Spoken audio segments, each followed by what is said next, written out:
Good morning and welcome back to Margin. This morning we're going to talk about the importance of insuring your dwelling. So let's jump right into it.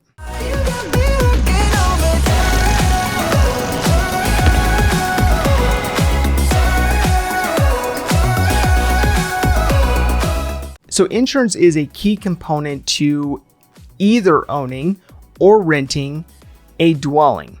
And unfortunately, it's a lot like installing a higher quality roof or maybe better insulation or even energy efficient windows. You know that it's there and it's doing its job and it's giving you some peace of mind, but it's not necessarily something that's tangible until you actually need it. Now, oftentimes we can overlook those things that are not tangible. Insurance is one of those that's not tangible until you need it. Whether it's health insurance, a home warranty, or a renter's insurance policy, you probably don't think much of it until you actually need to make that call. You actually need to utilize it. So if you are a homeowner, you will need to consider a homeowner's insurance policy. Now, you would be involved in that process, but if you have a mortgage on your property, the mortgage originator will require an insurance policy on that property. Now, even if you do own that property outright, I would still recommend that you have an insurance policy on that property for, any kind of act of God. Now, take a look at your options and make sure that your policy will actually replace the appreciated value of your property and not just the stated value from the inception of the policy, assuming that your house is going up every year in value. So in addition to this, you may need to have flood insurance and you may want to consider even an umbrella policy in addition to your homeowner's policies. Now, if you are a homeowner and have a mortgage on your property, you probably have your homeowner's insurance policy included in your escrow account, and it's paid as part of your monthly mortgage, and you just pay into that fund in order to pay your premium for that. Now, this may then be an area that's out of sight, out of mind. But it's so important for you to actually review this on a regular basis. So according to the National Association of Insurance Commissioners, the average annual homeowner's insurance premium is $1,192. Now, this, of course, depends on the state that you reside. Now, looking at the highest average premium by state, I thought it'd be helpful to look at these states and see what the average is for that state. So the highest average premium by state is led by Louisiana at $1,967 as a premium. So this is about $800 over the national average. Now, followed up from this point is then Texas, Florida, Oklahoma, and Kansas.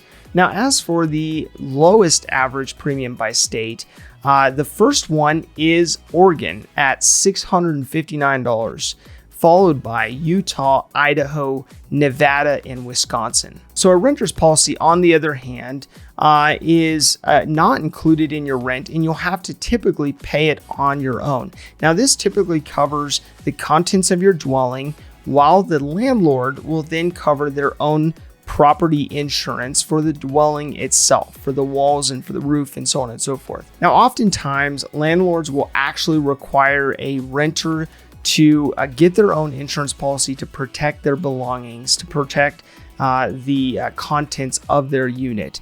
Now, the average cost of renter's insurance in the US was $180 per year, or just $15 a month. Now, this was reported by the National Association of Insurance Commissioners, and it basically had a range of $258 as a high, all the way down to about $120. Now, the cost of your renter's premium depends on a few things, but a main factor is how much liability coverage and personal property coverage you buy. So going through that process, it will vary based on that. Now, the most expensive state for a renter's insurance policy is Mississippi at $258. Now, this is followed by Oklahoma, Alabama, and Louisiana is a tie, then Texas and Georgia. Now, the least expensive state for a renter's insurance policy on their on their contents is North Dakota at $120, followed by South Dakota, Wisconsin, Minnesota, and then Iowa. So whether you are a renter or an owner, it's especially important that you actually know what you own and you have a good handle on it.